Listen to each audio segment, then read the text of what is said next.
말씀은 역대상 25장 1절에서 8절입니다. 다윗이 군대 지휘관들과 더불어 아삽과 헤만과 여두둔의 자손 중에서 구별하여 섬기게 하되 수금과 비파와 제금을 잡아 신령한 노래를 하게 하였으니 그 직무대로 일하는 자의 수요는 이러하니라.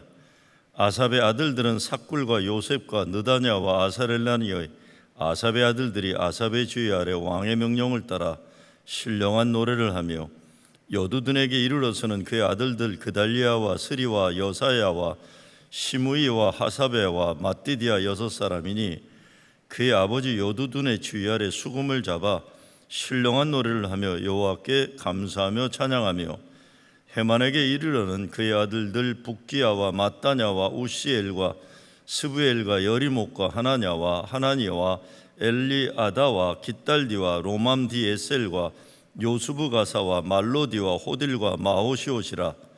이는 다 헤만의 아들들이니 나팔을 부는 자들이며 헤만은 하나님의 말씀을 가진 왕의 선견자라. 하나님이 헤만에게 14아들과 3딸을 주셨더라. 이들이 다 그들의 아버지의 지휘 아래 제금과 비파와 수금을 잡아 여호와의 전에서 노래하며 여호와 하나님의 전을 섬겼으며 아삽과 여두둔과 헤만은 왕의 지휘 아래 있었으니 그들과 모든 형제 곧 여호와 찬송하기를 배워 익숙한 자의 수요가 288명이라. 이 무리의 큰 자나 작은 자나 스승이나 제자를 막론하고 다 같이 제비 뽑아 직임을 얻었으니. 다윗이 왕으로서 말년에 전반적인 이스라엘의 미래를 위한 조직과 시스템을 만들어내는 내용 중에 하나입니다. 왕이 되어서 북이스라엘과 남유다 통일을 이뤄냈어요. 하나님의 법궤를 예루살렘 성으로 모셔옵니다. 자기는 백항옥으로 만든 좋은 집에 살면서 하나님 언약궤는 휘장에 모셨다는 것이 부담이 되어서 나단 선지자에게 성전 건축에 대한 꿈을 말했었습니다. 그때 하나님이 뜻은 좋지만 내가 원하는 것이 아니라고 하셨습니다. 다윗이 할 일은 성전 건축이 아니라고 하시면서 다윗 자손들이 대대로 유다 왕이 되리라는 약속을 주셨습니다. 그런 전체적인 맥락에서 오늘 본문을 보면 다윗은 나라 최고 예배 리더들을 세우고 있습니다. 1절 말씀이에요. 다윗이 군대 지휘관들과 더불어 아삽과 헤만과 여두둔의 자손 중 3명의 예배의 가장 큰 일꾼들을 세우는 겁니다. 수금과 비파와 제금을 잡아 신령한 노래를 하게 했으니, 그러면서 그 3사람 아들들을 통해서 신령한 노래를 부르게 하는 찬양대를 구별하여서 세우고 있는 것입니다. 성전 찬양대. 하나님이 히브리인들을 애굽에서 해방시킨 목적이 하나님께 예배드리기 위해서입니다. 그런데 이 목적을 계속 상실했던 겁니다. 주변에 있는 이방 우상들이 보기 좋아 보였기 때문에 그랬어요. 가나안 땅에 들어가서도 이것이 가장 큰 위협이고 유혹이었습니다. 다윗이 하나님의 법궤를 예루살렘 성으로 모신 것이 광야에서 언약궤를 모신 성막을 중심으로 이동했던 것처럼 이스라엘 민족의 미래가 하나님 언약궤를 중심으로 이루어져야 한다는 선언이었어요. 그것이 왕도 철학이었던 겁니다. 다윗이. 그래서 언약궤를 모시고 감사 예배를 드리고 축제를 열어 모든 백성이 하나님께 영광을 올렸던 것입니다. 오늘 말씀도 계속되는 그 과정입니다. 하나님이 이스라엘을 세상 나라와 구별하신 것과 마찬가지로 우리가 예수의 사람들도 세움받고 부름받은 목적이 하나님을 찬양하기 위해서입니다. 그 이름을 거룩되이 높이기 위해서입니다. 그래서 이사야 43장 21절에 보면 이 백성은 내가 나를 위하여 지었나니 나를 찬송하게 하려면이라 했어요.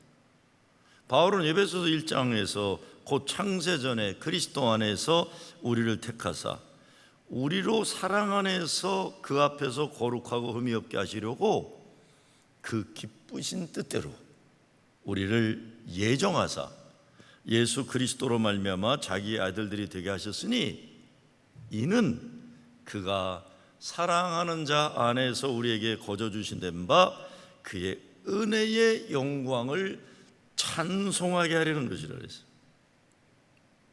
은혜의 영광을 찬송하게 하려는 것이다. 노래 잘 부르는 것이 아닙니다. 하나님 은혜의 영광을 찬송하는 것입니다. 오늘 본문의 4절 말씀에 다윗의 3대 악사 중에 하나인 헤만의 14아들의 이름이 나와요. 근데 6째부터 14째 아들들의 이름을 연결시키면 이런 뜻이 나온다고 합니다. 저는 신학교 다니면서 제가 공부할 때 이 오리지널 랭귀지 원어 공부를 소홀히 하던 때였어요. 제가 사실은 졸업할 때도 신약 전공인데 우리 하워드 키라고 유명한 교수님이 안타까워하셨어요. 너는 왜 헬라어 공부를 이렇게 안 하냐. 그때 제가 했던 말, 아니 다 주석에 해석되어 있는데 아이고 뭐 골치 아프게 원어를 공부해야 됩니까? 제가 목회하면서 평생 후회하는 일이 그거예요. 근데 이걸 연결해 보면 이런 말이 나온다고 해요. 자비로우신 여호와여 은혜를 베푸소서. 나의 하나님이여 내가 하나님의 도우심을 찬양하나이다. 그리고 내가 하나님의 크고 높으신 이름과 말씀을 선포하나이다. 뭐 이런 뜻이래요.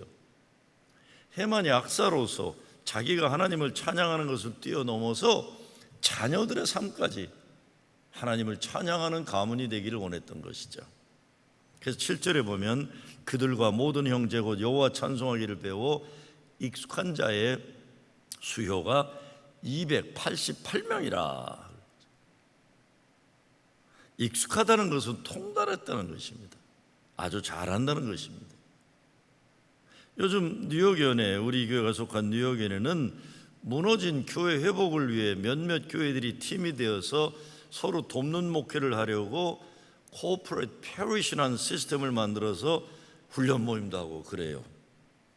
얼마 전에 화요일과 목요일 하루 2시간씩 미팅을 하는데 제가 그런 말을 했습니다. 이렇게 목사들 모여서 의기투합하고 그러는 거 다 좋지만 문제는 정말 교회 회복을 해내는 실력이 있어야 하고 결과를 보여야 한다고 했습니다.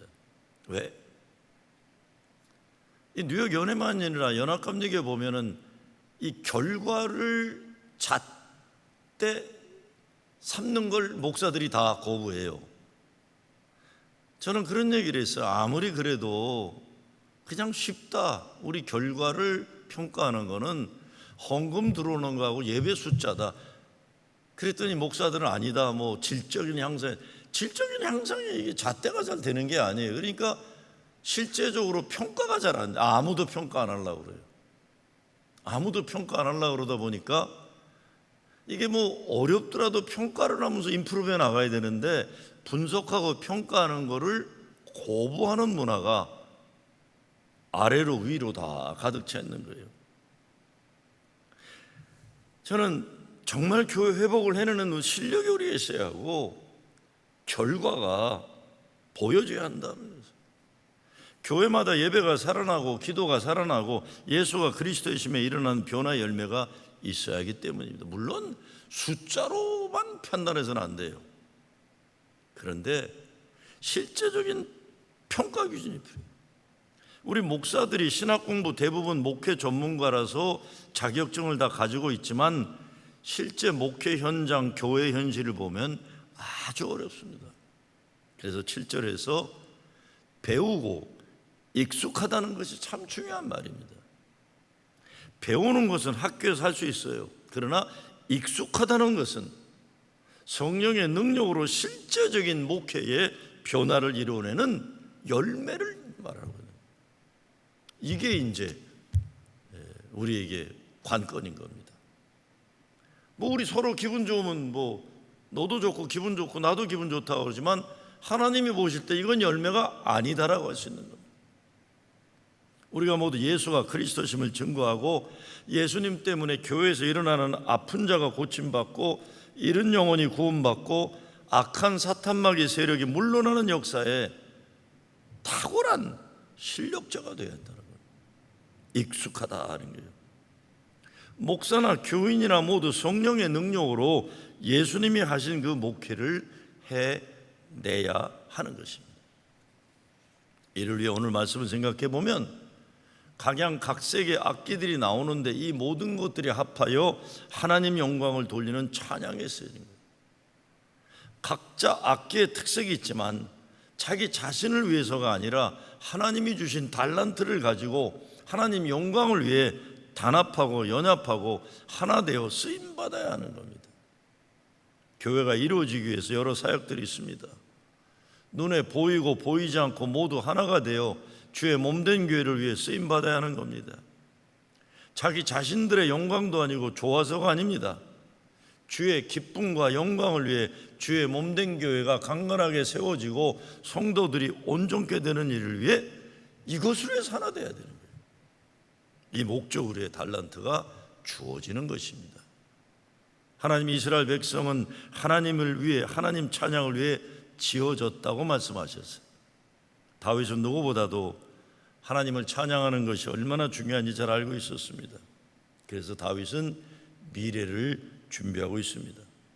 아들 솔로몬 시대에 지어질 성전을 바라보면서 꿈꾸면서 오늘 본문은 성전에서 찬양을 담당할 성가대를 세우는 준비를 하고 있는 것입니다.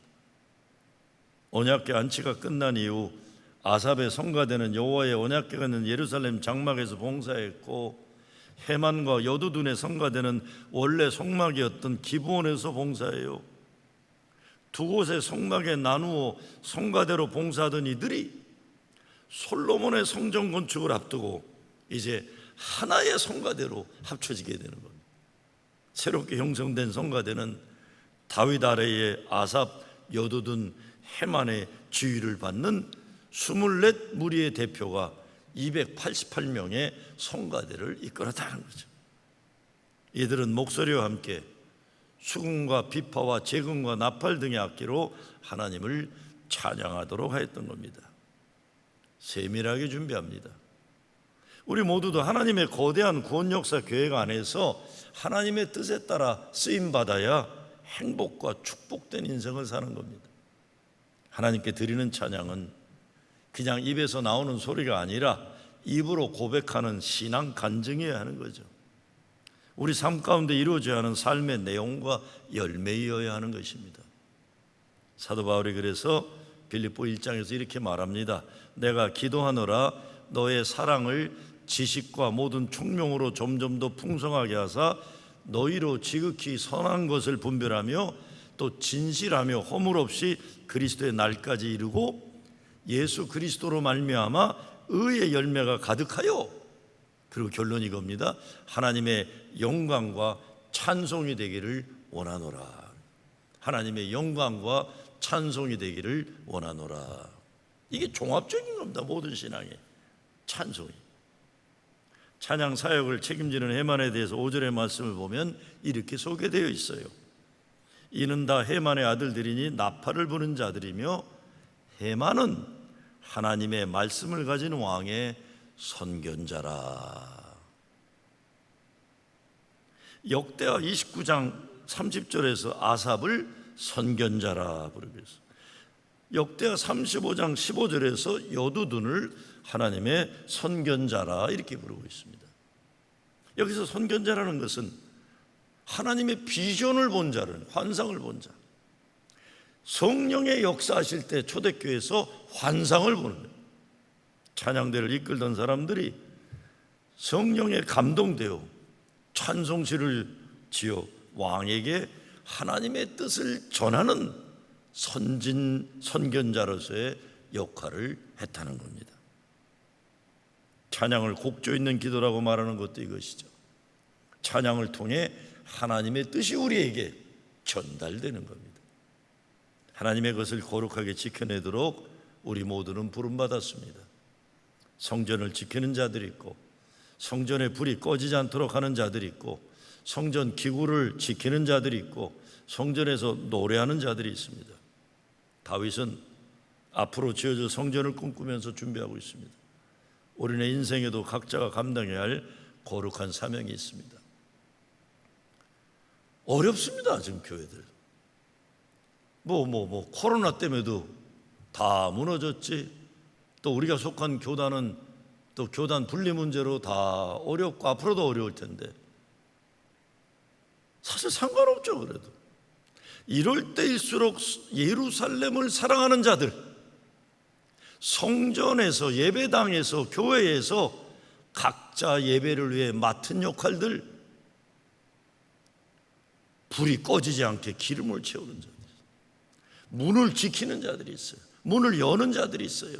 청소하는 사람들이 있어요. 찬양하는 사람들이 있어요. 우리가 맡은 역할, 하나님의 선견자라고 했습니다.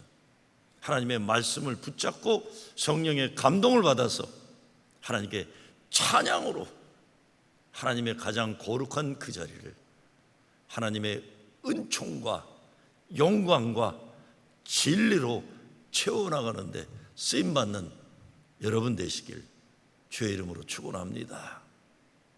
주님 감사합니다. 어렵고 힘들고 무너지고 망가지고 갈라진 오늘의 현실이라고 하지만 하나님, 우리가 집중할 것은 예루살렘을 사랑하는, 교회를 사랑하는, 예배를 지켜나가는 각자에 맡겨진 거룩한 일 잘 감당케 하여 주시옵소서. 세상이 어지럽다고 어수선하다고 생각과 마음을 빼앗기지 않게 하시고 오직 예배 잘 드리는 일을 위해서 하나 되게 하여 주시옵소서. 예수 그리스도의 이름으로 기도드리옵나이다. 아멘.